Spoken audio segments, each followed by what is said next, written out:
Bienvenue à tous sur notre chaîne. Aujourd'hui, nous plongeons dans l'une des opérations militaires les plus stupéfiantes de l'histoire récente africaine. Ibrahim Traoré, ce stratège visionnaire du Burkina Faso, vient de lever le voile sur l'incroyable dispositif de 312 drones qui a transformé le visage du Sahel en seulement 48 heures. Comment trois des pays les plus pauvres du monde ont-ils développé une technologie capable de surpasser les puissances internationales?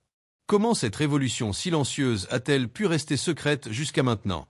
Vous allez découvrir la vérité sur ce miracle stratégique qui réécrit les règles de la souveraineté africaine. N'oubliez pas de laisser un like et de vous abonner à notre chaîne pour ne manquer aucune de nos analyses exclusives sur les transformations géopolitiques du continent. Sous le soleil implacable de Tindiban, octobre 2025 marquait l'aube d'une révolution stratégique pour l'Alliance des États du Sahel. Ibrahim Traoré, ce jeune capitaine burkinabé au regard déterminé, venait de dévoiler l'arme secrète qui allait renverser l'équilibre des forces dans la région. Un réseau de 312 drones de surveillance autonome, fabriqués localement et pilotés par des ingénieurs sahéliens.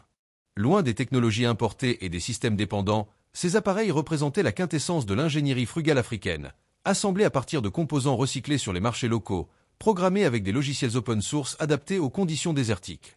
Cette flotte aérienne invisible constituait la colonne vertébrale d'un système de renseignement intégré reliant instantanément les forces du Burkina Faso, du Mali et du Niger dans une symphonie tactique jamais vue auparavant sur le continent. L'innovation ne résidait pas tant dans les appareils eux-mêmes que dans leur coordination stratégique. 9 centres de commande interconnectés, disséminés entre Ouagadougou, Bamako et Niamey, formaient un maillage neuronal capable d'analyser et de transmettre des informations critiques en temps réel. Nous avons construit notre propre Internet militaire, indépendant des satellites étrangers, confiait un jeune ingénieur nigérien, artisan de cette révolution silencieuse. Chaque drone, équipé de caméras thermiques artisanales, cartographiait les mouvements ennemis avec une précision déconcertante, tandis que des algorithmes locaux transformaient ces données en coordonnées d'action immédiate.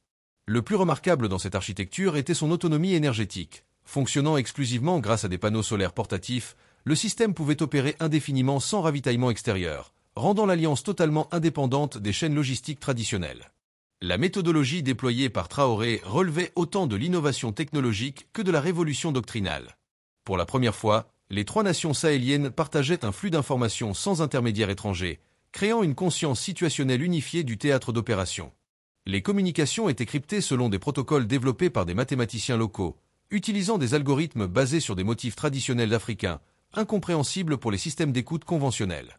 La souveraineté se mesure désormais en gigaoctets, affirmait Ibrahim Traoré lors du briefing préparatoire à Dori.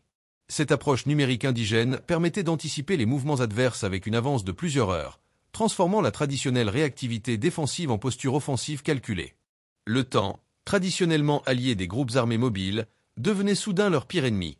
L'opération Tindiban représentait bien plus qu'une simple démonstration technologique. Elle incarnait la matérialisation d'une souveraineté numérique africaine. Les drones n'étaient que la partie visible d'un écosystème plus vaste comprenant des réseaux de capteurs terrestres, des stations d'écoute électronique et des unités d'analyse de données, tous développés et opérés par des spécialistes sahéliens formés localement.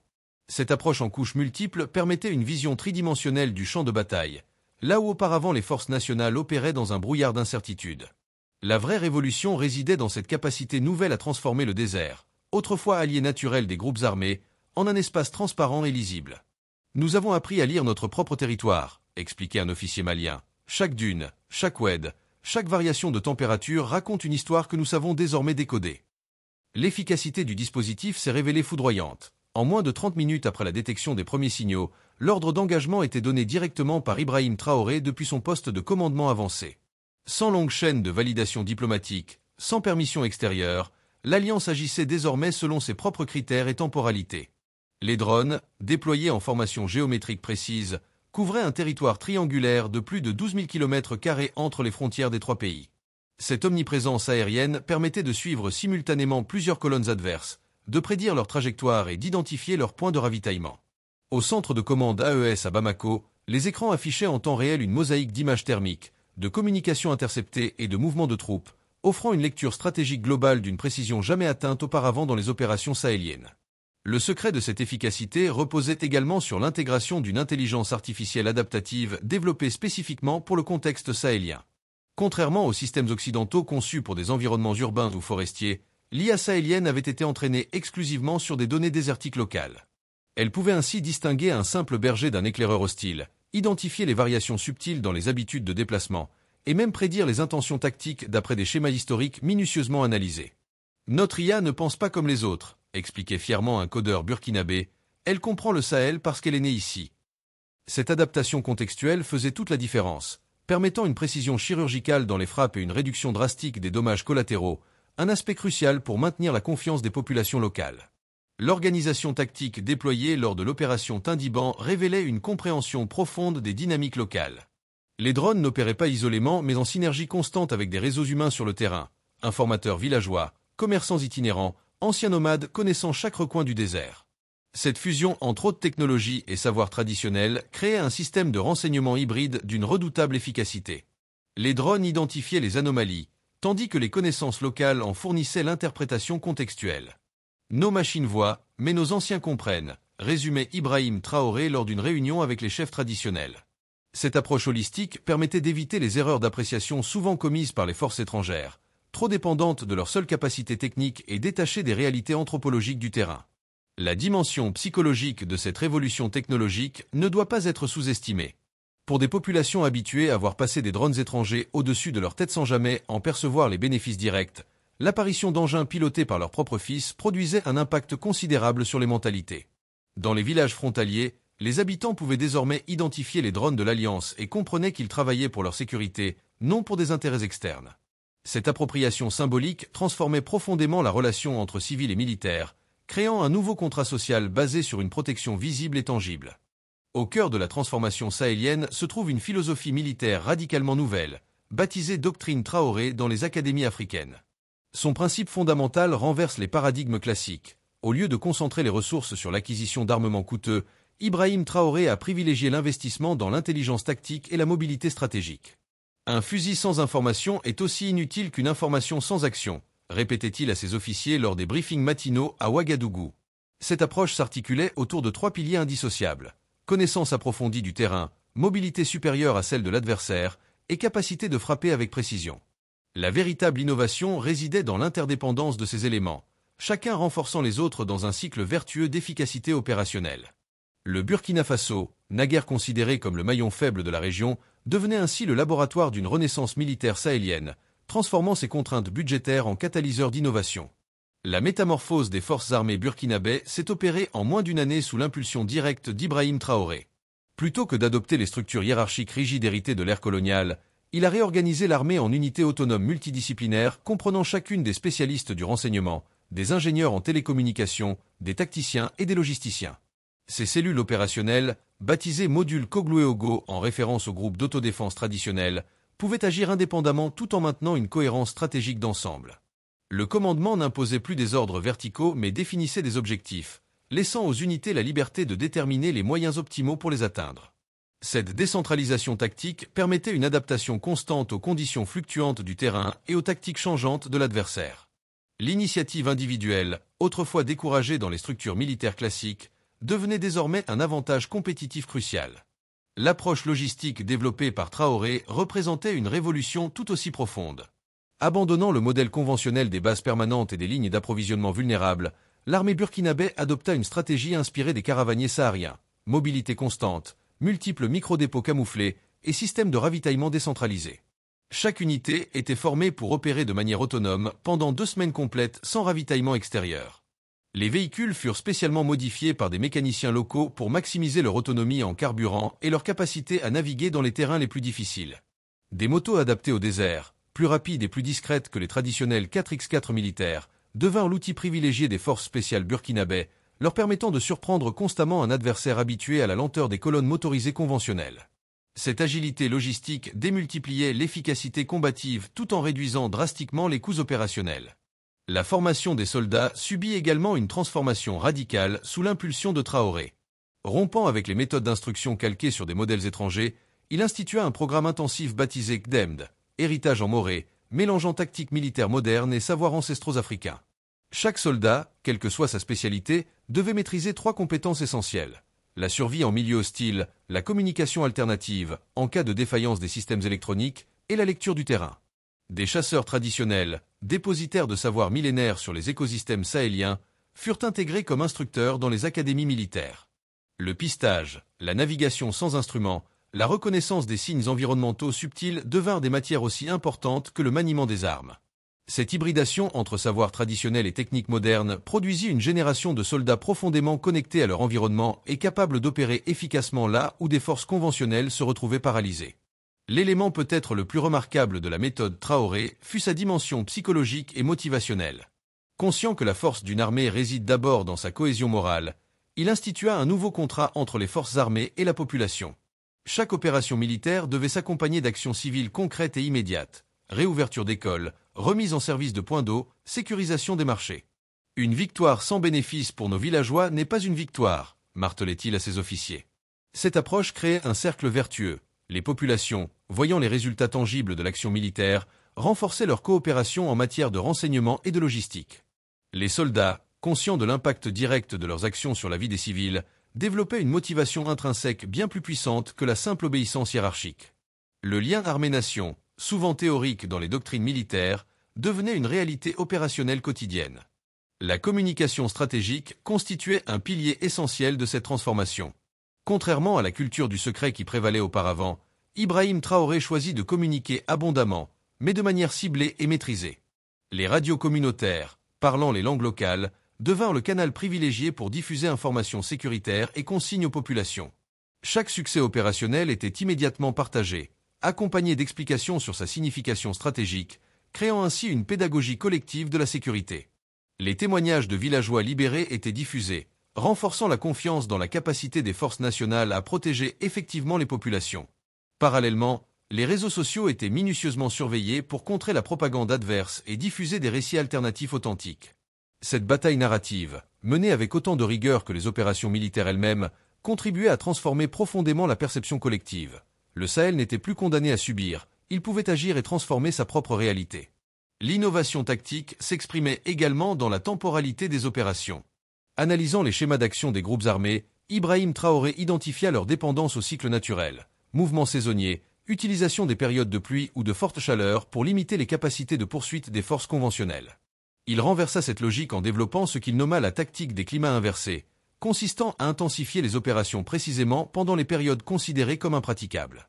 Les unités spéciales burkinabais s'entraînaient spécifiquement à opérer durant la saison des pluies torrentielles ou au plus fort de la canicule saharienne, moment où l'adversaire se croyait à l'abri. Cette maîtrise des temporalités extrêmes, rendue possible par une préparation spécifique et des équipements adaptés localement, créait un avantage tactique considérable. L'ennemi n'avait plus de sanctuaires saisonniers, plus de périodes de répit prévisibles pour reconstituer ses forces ou réorganiser ses filières. L'intégration des communautés frontalières dans le dispositif sécuritaire constitua une autre innovation majeure de la méthode Traoré. Plutôt que de les considérer comme de simples victimes à protéger, il leur reconnut un rôle actif dans la production de leur propre sécurité. Dans chaque zone frontalière, des comités mixtes réunissant autorités traditionnelles, jeunes, femmes et représentants militaires furent constitués. Ces structures, baptisées Kaabé, protection, servaient d'interface entre population et forces armées, permettant une circulation fluide de l'information et une coordination des actions.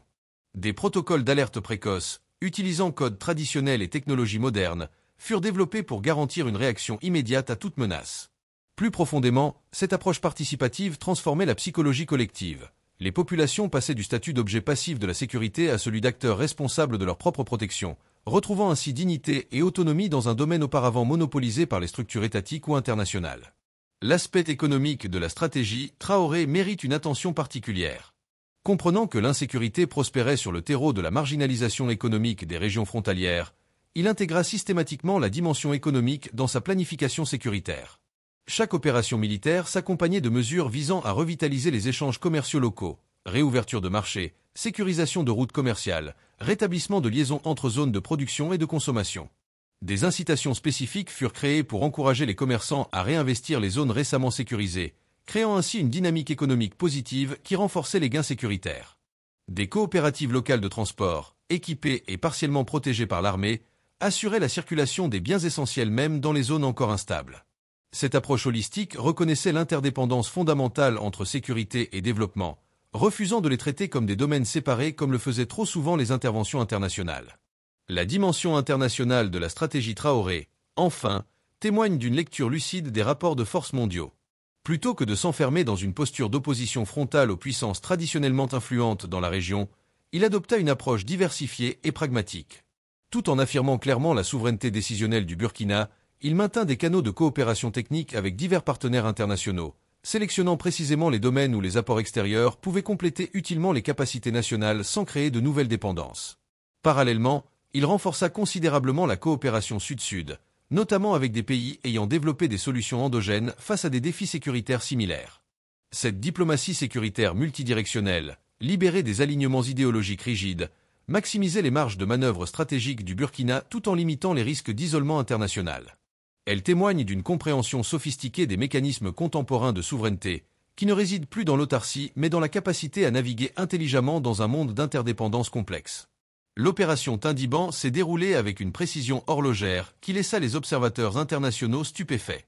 En 48 heures précisément, les forces de l'Alliance des États du Sahel parvinrent à sécuriser un territoire que 10 années d'intervention internationale n'avaient pas réussi à pacifier durablement.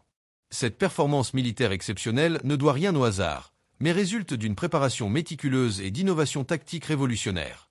Les premiers signaux furent captés par le réseau de renseignement sahélien à l'aube du jour J. Moins de 30 minutes plus tard, Ibrahim Traoré donnait l'ordre d'exécution depuis son poste avancé près de Dori. Cette réactivité fulgurante contrastait violemment avec les procédures habituelles des interventions précédentes, où chaque décision nécessitait de multiples validations hiérarchiques et diplomatiques. La compression du cycle décisionnel constituait déjà, en soi, une innovation majeure dans la conduite des opérations au Sahel, et le premier élément explicatif de ce miracle des 48 heures qui allait transformer la perception des capacités africaines. Le déploiement simultané des forces sur 3 axes constitua la deuxième clé du succès.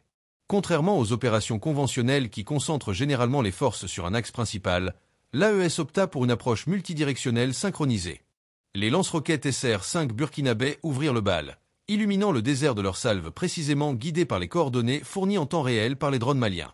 Simultanément, les unités motorisées légères nigériennes entamaient leur mouvement d'enveloppement, silencieux et rapide. Cette coordination parfaite entre 3 armées nationales distinctes représentait un exploit logistique et technique sans précédent dans la région. Chaque force apportait sa spécialité dans une symphonie tactique millimétrée, la puissance de feu burkinabé, le renseignement aérien malien, la mobilité nigérienne. Cette complémentarité opérationnelle démultipliait l'efficacité globale, permettant d'accomplir en 2 jours ce que des années d'efforts séparés n'avaient pu réaliser. L'ennemi, habitué à exploiter les failles de coordination entre forces nationales ou internationales, se trouvait soudain confronté à un adversaire unifié agissant comme un organisme unique. La troisième innovation décisive résidait dans le contrôle absolu du champ informationnel. Bien avant le premier tir, l'AES avait établi une supériorité électromagnétique complète sur la zone d'opération. Toutes les fréquences utilisées par les groupes adverses étaient captées, brouillées ou intoxiquées par de fausses informations. Leur communication par téléphone satellite était interceptée grâce à des systèmes artisanaux développés par des ingénieurs sahéliens, tandis que leur réseau de messagers terrestres était infiltré ou neutralisé. Dans cet environnement de blackout informationnel, les unités ennemies se retrouvèrent isolées, incapables de coordonner leurs mouvements ou d'obtenir des renseignements sur les forces qui les encerclaient. Pendant ce temps, le centre de commandement AES à Bamako bénéficiait d'une vision panoptique du théâtre d'opération, écran affichant en temps réel images thermiques, communication interceptée, position précise de chaque unité amie et adverse. Cette asymétrie informationnelle absolue permettait aux commandants sahéliens de prendre des décisions optimales en temps réel, anticipant chaque mouvement adverse avant même qu'il ne s'amorce. La supériorité technique africaine se manifestait également dans l'utilisation innovante des moyens disponibles. Les SR-5, systèmes d'artillerie relativement simples, atteignirent une précision chirurgicale grâce à l'intégration de solutions de guidage développées localement. Les drones, assemblés à partir de composants civils modifiés, surpassaient en efficacité opérationnelle des systèmes militaires bien plus coûteux. Cette excellence technique ne résultait pas de budgets colossaux, mais d'une approche fondamentalement différente de l'innovation. Plutôt que d'importer des solutions standardisées, les ingénieurs sahéliens développaient des réponses spécifiques parfaitement adaptées au contexte local. Un ancien capitaine malien témoignait : « Notre force n'est pas dans la puissance brute de nos armes, mais dans notre capacité à les utiliser exactement comme il faut, où il faut, quand il faut. » Cette précision opérationnelle expliquait l'efficacité stupéfiante des frappes initiales qui, en quelques salves, neutralisèrent les principaux moyens de mobilité ennemis, motos et véhicules légers, paralysant instantanément leur capacité de manœuvre et de repli. L'aspect peut-être le plus révolutionnaire de l'opération Tindiban fut son approche du facteur humain. Pour la première fois dans l'histoire des conflits sahéliens, une opération d'envergure s'achevait sans aucune perte du côté des forces gouvernementales.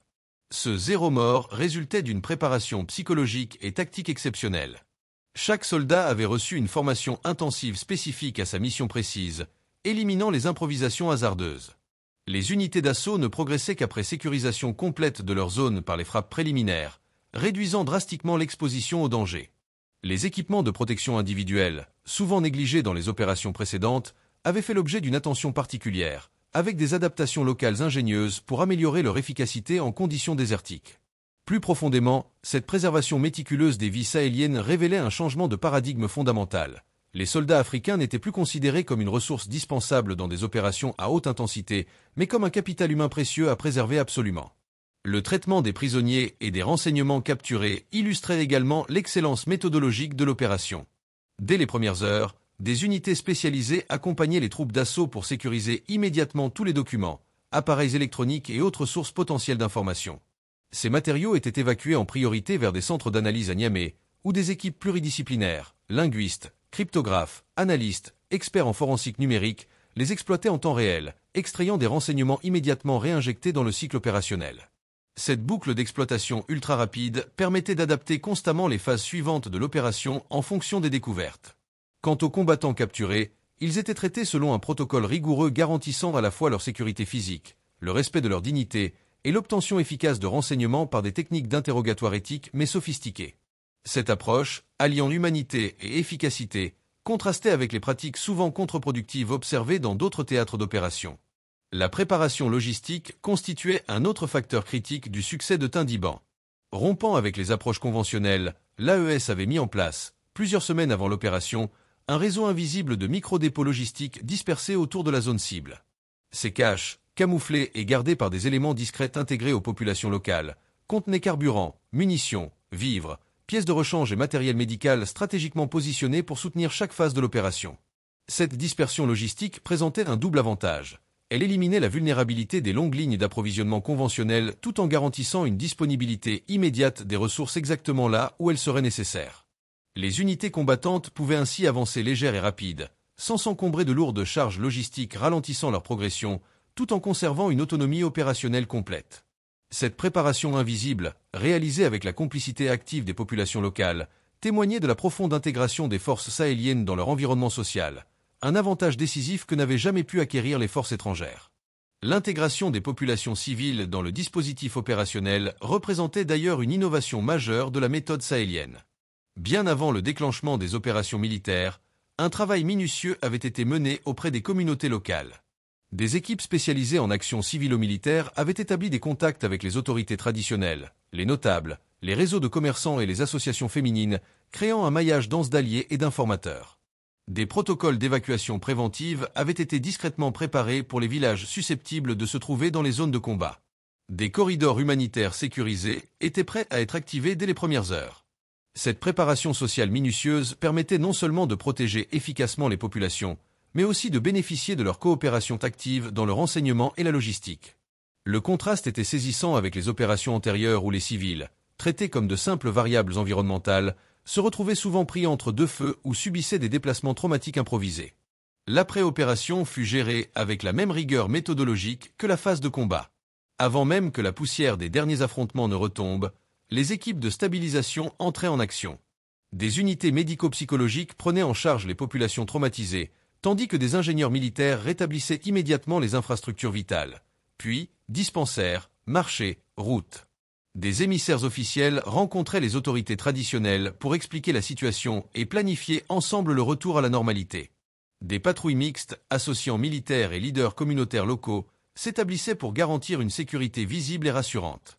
Cette continuité parfaite entre phase militaire et phase de stabilisation, coordonnée par un commandement unifié, éliminait les vides sécuritaires post-conflit si souvent exploités par les groupes armés pour se reconstituer. Elle démontrait également aux populations que cette intervention n'était pas une opération ponctuelle, mais s'inscrivait dans une stratégie globale et durable de reconquête et de reconstruction des territoires. La communication stratégique accompagnant l'opération Tindiban illustrait parfaitement la sophistication de l'approche sahélienne. Contrairement aux pratiques occidentales privilégiant les communiqués officiels en langues internationales, l'AES déploya une communication multicouche adaptée à chaque audience. Les populations locales recevaient des informations précises et pratiques dans leur langue vernaculaire, diffusées par des radios communautaires et des réseaux traditionnels. Les médias nationaux bénéficiaient d'un flux constant d'informations contextualisées, accompagnées d'analyses permettant aux citoyens de comprendre les enjeux stratégiques.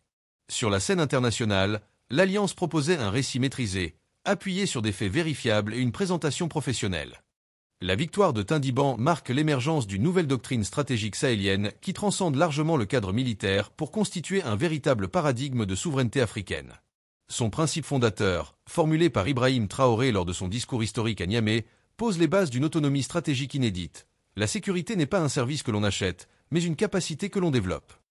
Cette formule lapidaire renverse la logique de dépendance qui prévalait jusqu'alors, où les États africains déléguaient leur protection à des puissances extérieures en échange de concessions économiques ou diplomatiques. La doctrine sahélienne affirme au contraire que la sécurité doit être produite localement, avec des moyens endogènes, selon des priorités définies souverainement. Elle reconnaît que le coût initial de cette autonomie peut sembler élevé, mais postule que la dépendance sécuritaire engendre à terme des coûts bien plus considérables, tant économiques que politiques et moraux. Ce renversement conceptuel constitue la pierre angulaire d'une approche qui ambitionne de transformer profondément les relations entre l'Afrique et le reste du monde. L'innovation conceptuelle la plus profonde de la doctrine sahélienne réside dans sa redéfinition de la notion même de moyens. Là où les approches conventionnelles évaluent la puissance en termes quantitatifs, budget militaire, nombre de soldats, arsenal disponible, Ibrahim Traoré propose une équation radicalement différente. Notre force ne réside pas dans l'abondance de nos ressources, mais dans l'intelligence de leur utilisation, affirme-t-il régulièrement. Cette approche qualitative valorise l'adaptation contextuelle, l'innovation frugale, la synergie entre compétences diverses et la mobilisation des savoirs traditionnels.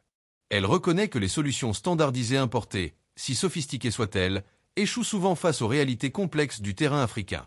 À l'inverse, des solutions développées localement, même techniquement plus simples, s'avèrent généralement plus efficaces car parfaitement adaptées aux conditions spécifiques d'emploi.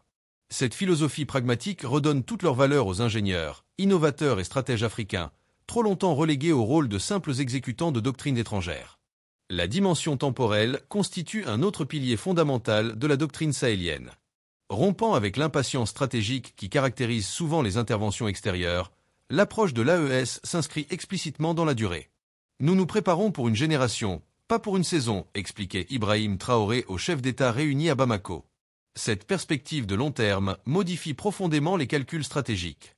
Elle privilégie le développement progressif de capacités endogènes durables plutôt que les solutions d'urgence importées. Elle valorise la formation approfondie des cadres et la transmission des savoirs. Elle intègre pleinement la dimension préventive, considérant que chaque franc investi dans l'anticipation des crises évite d'en dépenser 10 dans leur résolution.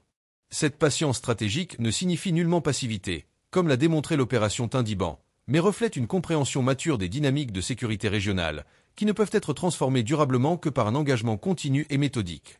L'intégration des dimensions sécuritaires, économiques et sociales constitue probablement l'aspect le plus révolutionnaire de la doctrine sahélienne.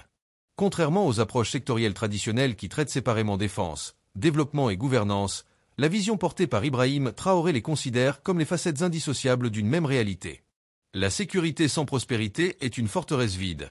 La prospérité sans sécurité est un mirage, résume-t-il.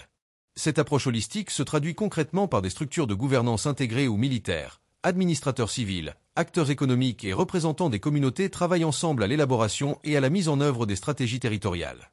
Elle se manifeste également dans la conception même des opérations, où chaque action sécuritaire doit générer des bénéfices économiques et sociaux immédiats et visibles. Cette fusion des dimensions, inspirée des traditions africaines de gouvernance où les différents aspects du bien-être collectif n'étaient jamais artificiellement séparés, constitue une réponse adaptée à des crises multidimensionnelles que les approches compartimentées occidentales peinent à résoudre. La gouvernance du système sécuritaire sahélien reflète également une philosophie politique distinctive.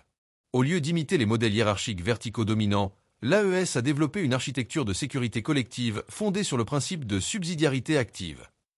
Chaque niveau d'action, du village à l'alliance internationale, dispose de responsabilités et de capacités précises, avec une autonomie décisionnelle proportionnée à ses missions. Les communautés locales, organisées en comités de vigilance encadrés mais autonomes, assurent la sécurité quotidienne de proximité. Les forces nationales interviennent pour les menaces dépassant les capacités locales, tandis que l'alliance tripartite se mobilise pour les défis régionaux majeurs. Cette architecture ascendante, qui place la communauté locale au centre plutôt qu'à la périphérie du système sécuritaire, représente une alternative africaine aux modèles importés. Elle maximise l'efficacité en adaptant précisément les réponses aux menaces spécifiques, tout en renforçant la légitimité du système par l'implication directe des populations dans la production de leur propre sécurité. La gestion de l'information et du savoir stratégique constitue un autre volet novateur de la doctrine sahélienne. Conscient que la dépendance informationnelle est aussi handicapante que la dépendance matérielle, Ibrahim Traoré a fait de la souveraineté cognitive une priorité absolue. Des centres d'analyse stratégique ont été créés dans les 3 capitales, rassemblant chercheurs, militaires et experts issus de la diaspora. Ces structures produisent des analyses originales sur les dynamiques régionales, développent des méthodologies adaptées au contexte sahélien et forment la prochaine génération de stratèges africains. Vous venez de découvrir comment l'Alliance des États du Sahel a réussi l'impossible. Reprendre le contrôle de son destin grâce à une innovation frugale et une intelligence stratégique remarquable. Les 312 drones d'Ibrahim Traoré ne représentent pas seulement une victoire militaire, mais l'aube d'une nouvelle ère pour l'Afrique, celle où les solutions viennent de l'intérieur, portées par le génie local et la détermination collective. Cette révolution silencieuse continue de s'étendre, inspirant déjà d'autres nations du continent à repenser leur approche de la souveraineté. Merci infiniment pour tous vos commentaires qui enrichissent notre réflexion commune. Si cette analyse vous a plu, n'oubliez pas de laisser un like et rejoignez-nous la semaine prochaine pour un nouveau décryptage exclusif des mutations qui transforment l'Afrique contemporaine.